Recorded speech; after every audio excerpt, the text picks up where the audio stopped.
जय हिंद दोस्तों, यूपीएससी हिंदी में आप सभी का बहुत बहुत स्वागत है।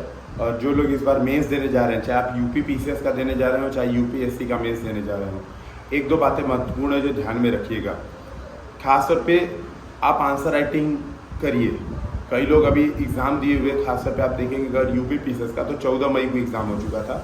यूपीएससी का रिजल्ट भी आ चुका है, 28 मई को एग्ज़ाम था और रिजल्ट भी आ चुका है। यूपी पीसीएस का भी कुछ दिनों में आने वाला है, लेकिन अभी तक केवल पढ़ रहे हैं। एग्ज़ाम दिए 1 महीना हो गया, लेकिन अभी तक केवल पढ़ रहे हैं और आंसर राइटिंग एक नहीं की है।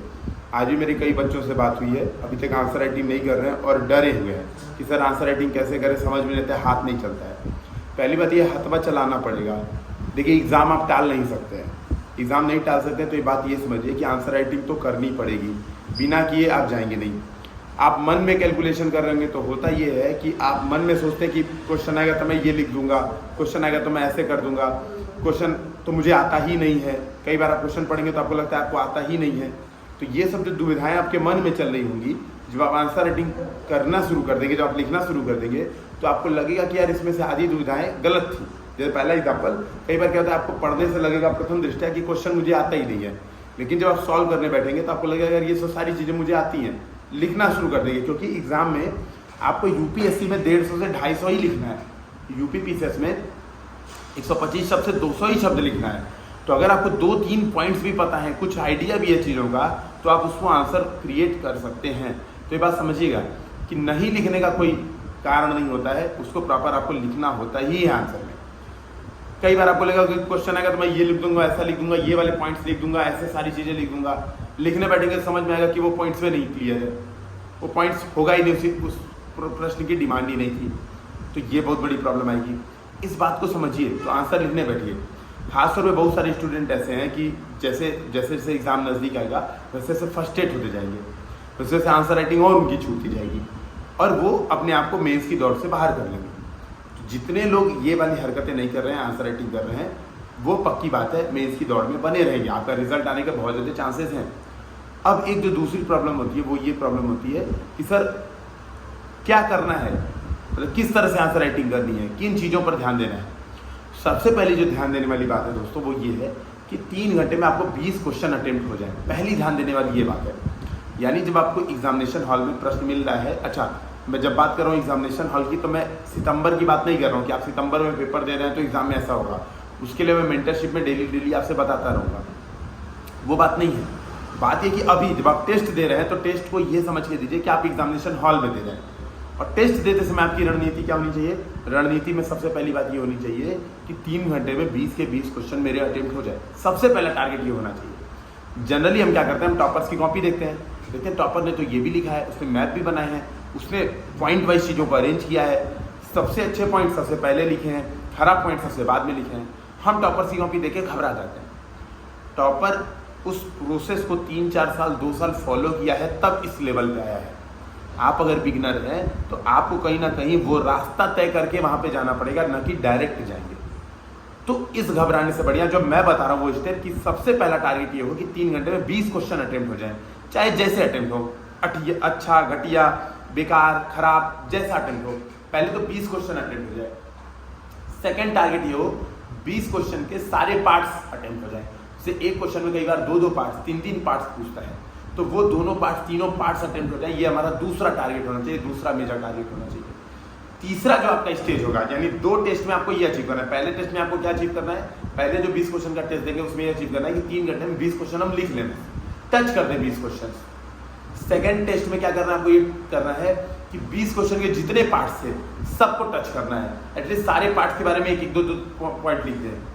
थर्ड टेस्ट में अचीव करना है कि जितने पार्ट्स थे सबको बराबर वेटेज देते हुए, क्योंकि भाई देखो एक क्वेश्चन के अगर 2 पार्ट हैं या 3 पार्ट हैं, सीधी बात है नंबर उसमें डिवाइडेड है। आप एक पार्ट को बहुत अच्छे से लिख दोगे, अगला नहीं लिखोगे तो आपको नंबर एवरेज से कम मिलेगा। और अगर कोई व्यक्ति दोनों पार्ट्स को ठीक ठाक लिखता है, एवरेज भी लिख देता है, तो उसको नंबर आपसे ज़्यादा मिल जाएगा। तो जो तीसरे टेस्ट में हमारा टारगेट होना चाहिए वो ये होना चाहिए कि सभी पार्ट्स को प्रॉपर डिमांड के हिसाब से वेटेज देते हुए लिख देना। चौथा जब टेस्ट देंगे तो करेंगे कि वैल्यू एडिशन। तो चौथे के बाद जितने टेस्ट होंगे उसमें आता है वैल्यू एडिशन, कि एग्जाम में हमको कोटेशन यूज़ करना है, हमको डायग्राम यूज़ करना है, हमको मैप्स बनाने हैं, हमको फ्लो चार्ट्स बनाने हैं, हमको कोई स्पेशल फैक्ट्स बताने हैं। ये चीज़ आएगी लेवल 4 में।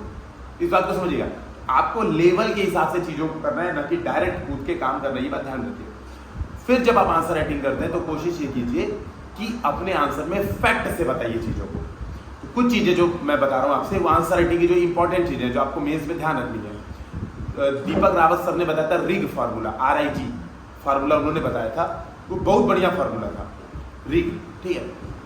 आर का मतलब है रिपीटिशन। अपने आंसर में चीज़ों को रिपीट मत कीजिए। अभी हम लोग सृजन की कॉपी चेक कर रहे हैं, हमें सीरीज की कॉपी चेक कर रहे हैं, तो हम लोग देखते हैं कि यार बच्चे एक ही पॉइंट को 3-3 बार बता रहे हैं, 2-2 बार बता रहे हैं, अलग अलग तरीके से बता रहे हैं। इंट्रोडक्शन में भी वही पॉइंट लिखा, कंक्लूजन में भी सेम टू सेम लिख दिया, इंट्रोडक्शन मेन बॉडी में कई पॉइंट सेम टू सेम लिख दिए। ये एकदम गलत है।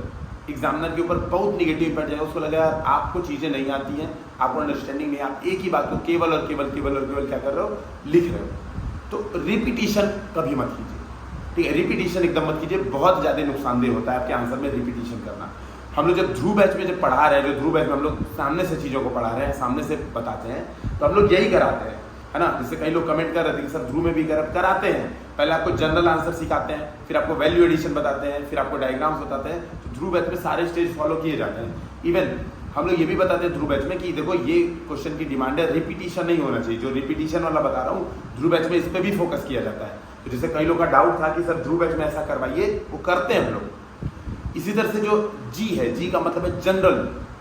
बहुत ज़्यादा आपको जनरल पॉइंट्स एग्जाम में लिखने हैं, आपको चीज़ों को स्पेसिफिक लेवल पे ले जाना होगा। नो डाउट जो प्रश्न आपको आता ही नहीं है, अगर आपको प्रश्न के बारे में जानकारी ही नहीं है, तो नो डाउट कि आप थोड़े जनरल पॉइंट से अपनी बातें भरते हैं, गैप फिल आप करते हैं, ये नो डाउट। लेकिन आपको ये बात समझनी पड़ेगी कि सारे पॉइंट्स केवल और केवल जनरल लिख देना, ये आपको बहुत ज़्यादा नुकसानदेह होगा।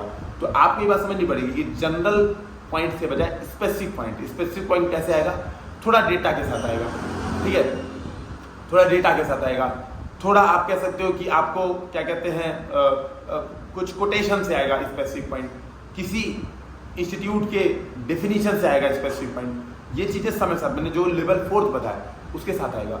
और तीसरी बात है कि आपको थोड़ा इनोवेटिव रहिए, ठीक है, थोड़ा इनोवेटिव रहिए चीज़ों को लेके, प्रेजेंटेशन को लेके, डायग्राम्स को लेके। जैसे मान लीजिए इंटरनेशनल रिलेशन पे अगर प्रश्न आता है, मान लो सपोज प्रश्न आता है अगर इंडो पैसिफिक पे कोई प्रश्न आता है। अब इंडो पैसिफिक पे प्रश्न आने का मतलब ये नहीं कि मैप बना के इंडो पैसिफिक दिखा दिया कि ये इंडो पैसिफिक रीजन है। No doubt one of the demand प्रश्न की थी इंडो पैसिफिक पे प्रश्न है, तो आप इंडो पैसिफिक दिखा सकते हैं। लेकिन एक जो बढ़िया क्या कहते हैं स्टूडेंट होगा, वो दिखाएगा कि इंडो पैसिफिक रीजन क्यों महत्वपूर्ण है, क्योंकि वहाँ पे सुंडा स्टेट है, यहाँ पे मलक्का स्टेट है, जो कि क्या करता है विश्व के इतने % व्यापार को, ट्रेड को क्या करता है, अपना कैप्चर करता है। इस वजह से इंडो पैसिफिक का बहुत ज़्यादा योगदान है। इंडो पैसिफिक की जो आबादी है, तो ये डेटा उस मैप पे दिखाएगा, आबादी इतनी ज़्यादा है, ये दुनिया का सबसे बड़ा रिसोर्स रीजन है आबादी के कारण, वो बात वो अपने डायग्राम्स में दिखाएगा। तो इसको कहते हैं इनोवेशन पार्ट। तो ये आपके आंसर में होनी चाहिए, ये चीज़ें समय के साथ आएंगी, ठीक है। मैं अब वापस आ चुका हूँ अपने शहर में, ठीक है। थोड़ा मेरा इधर दौरा है, मतलब शहर में रुकूंगा नहीं, इसी वजह से अभी सेंटर पे मैं किसी को बुला नहीं रहा हूँ, तो सेंटर पे भी मत आइएगा मिलने, ठीक है। तो दौरा है, लेकिन हाँ अब मेंटरशिप क्लासेस अब डेली स्टार्ट हो जाएंगी। अब प्रॉपर आप लोग से डिस्कशन इसका किया जाएगा। तो जो लोग मेंस दे रहे हैं वो लोग यूपीएससी हिंदी के साथ जुड़िए, और प्रॉपर आपको फ्री में मेंटरशिप, सबसे बड़ा तो मेंटरशिप का कोई पैसा नहीं है, प्रॉपर आपको मेंटरशिप मिलेगी, मेरे गाइडेंस से आप लोग तैयारी करेंगे, ठीक है। तो फिर हम लोग मिलते हैं नेक्स्ट वीडियो में। अपने कमेंट में अपने डाउट बताइए, मैं उस पर वीडियो भी बनाता रहूँगा, और लाइव मेंटरशिप भी जल्द से जल्द स्टार्ट करते हैं। फिर हम लोग मिलते हैं। जय हिंद, जय भारत।